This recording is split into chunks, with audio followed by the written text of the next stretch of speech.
Hello everybody, welcome to ABTME TV. In today's video, I'll be doing a get ready with me and I'll be giving you the gist of my experience having a baby in Nigeria versus having a baby in Australia. So if that sounds like something you'll be interested in, keep on watching.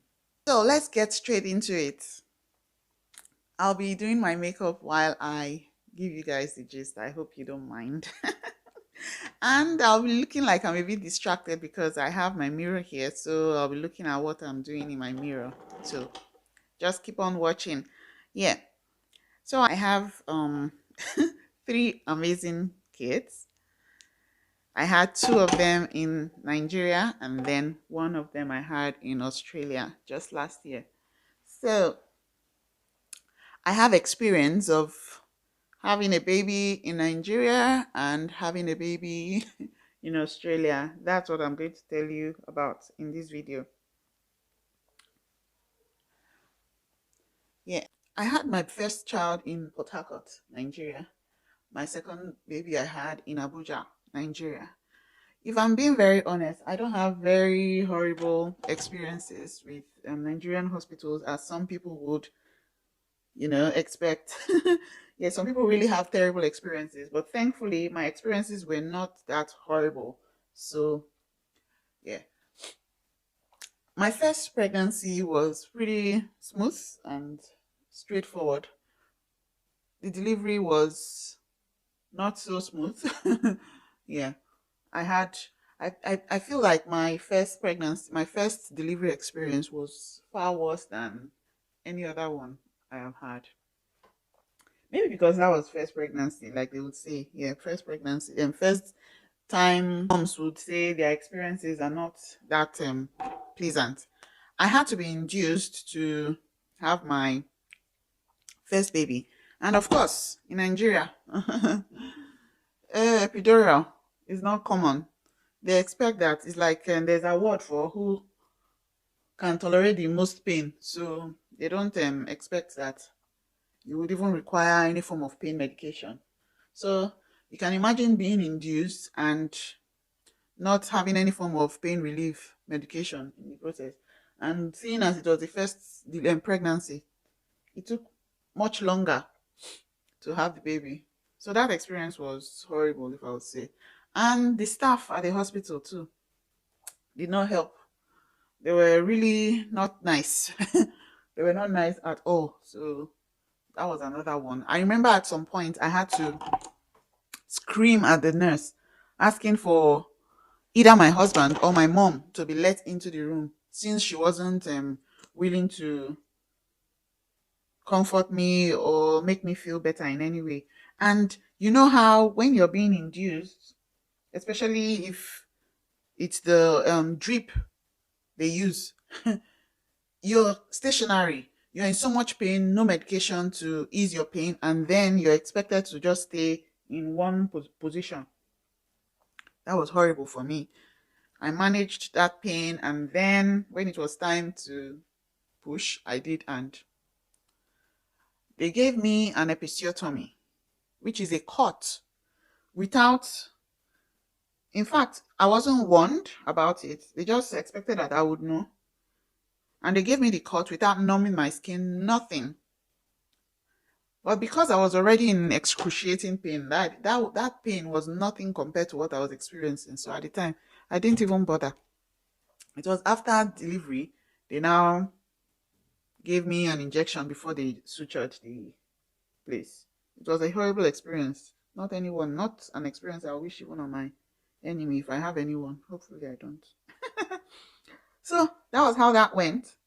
And then I had my amazing baby boy. It was a beautiful experience. Everyone was at the hospital to celebrate with us, and it was really nice.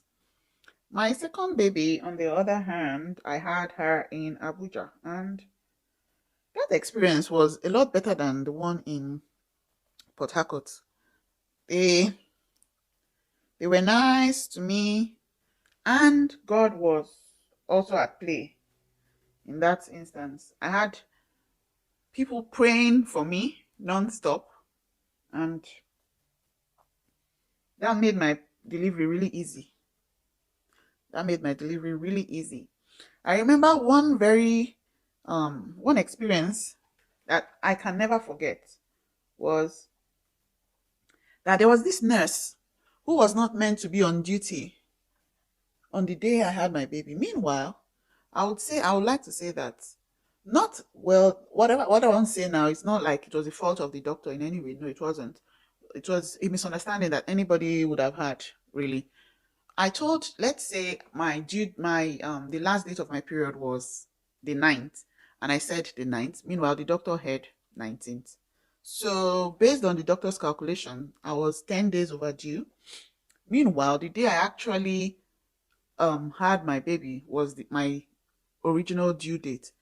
This this mix up was discovered on that day when, because I'd already been booked in for induction again, but this time around they inserted a tablet into my cervix to help ripen it or something. I'm not sure what the tablet was meant to do, but yeah, they inserted a tablet, and then yes, they realized that my due date was miscalculated and I was not overdue in any way, so there was no need for the induction. But anyway, they had already begun the process, so there was nothing they could do about it. They had to proceed. And then, while I was waiting for the next tablet to be inserted, I went into labor, and the labor was really quick. But it so happened that on that day that I went into labor, all the emergencies had to happen in the hospital. Somebody was bleeding profusely. Apparently, they had done the surgery earlier, and the person came back because the person was bleeding. So that was happening. A lady whose pregnancy was really early was having a threatened miscarriage. So they were trying to deal with all of that. And then I went into labor. So they were kind of short staffed. But thankfully, a nurse who was not originally meant to be on duty on that day came. And she and my mom actually took my delivery. And it was just very fast. It was unexpected and it was so fast, faster than they could manage. But God helped me through it all. I remember something this nurse did. Some people might say it's a coincidence. To me, that wasn't a coincidence. There is this worship song by Sinach that I always used to worship with during the course of my pregnancy.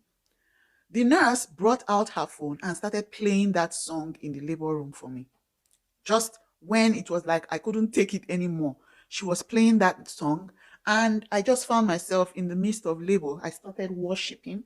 I was worshiping in pain. I was worshiping, and then my baby just came out. Baby came out, placenta was delayed, but God just took control. God took control of everything, and then here we are today. So fast forward to several years later, we're in Australia now, and I fell pregnant, and the experience was quite different. In another video, I'll talk about having dealing with postpartum in Nigeria versus Australia. Yeah, today is about the birth stories. So I got pregnant and had my care here. It was a lot different from what I was used to.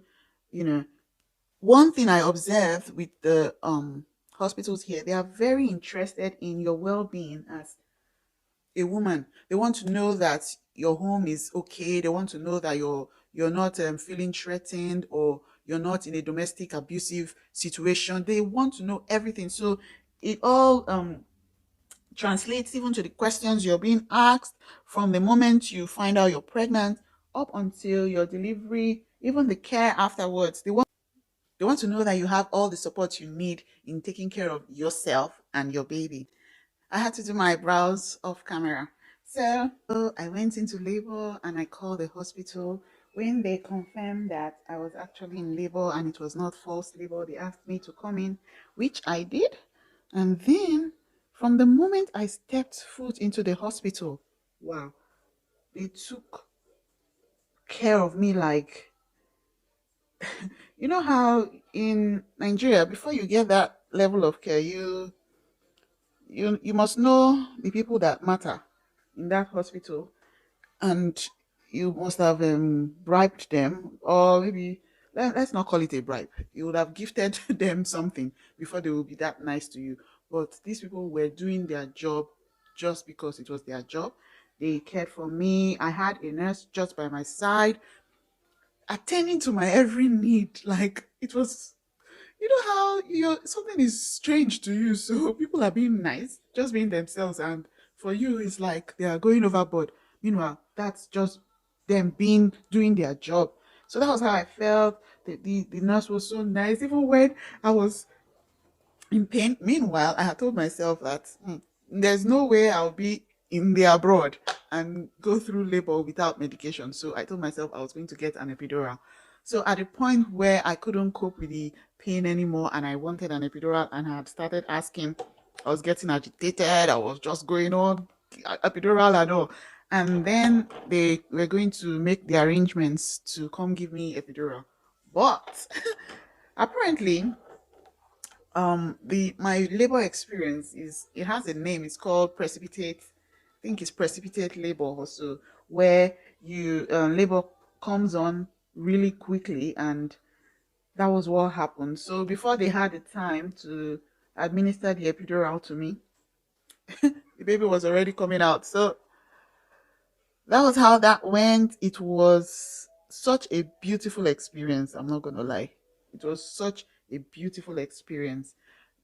I wanted to give birth on all fours because I had watched a YouTube video, and the lady had advised that giving birth on all fours made her delivery really easy. So that was what I opted for.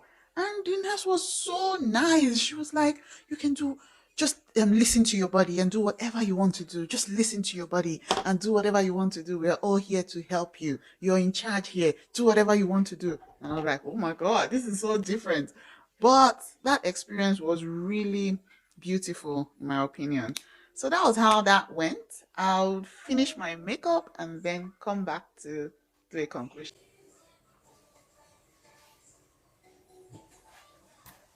So here is the finished look. I hope I did great. So, in conclusion, I preferred having my baby in Australia. I'm not even gonna lie, the experience was a lot better. The people were nicer, everything, the hospital, the facility, everything was just amazing. Everybody did their job excellently. And yeah, my hospitals in Nigeria, we've got so much work to do, and I hope things get better soon. Yeah, thank you very much for watching. Hope you enjoyed this video. I'll show you my full look. Actually, we're having my son's birthday and we'll be checking out. So I'll just maybe insert a video, or yes, just so you see how my entire look came together. Thank you for watching. If you liked this video, please hit the thumbs up button, share the video, subscribe, and see you in my next one. Bye, everyone.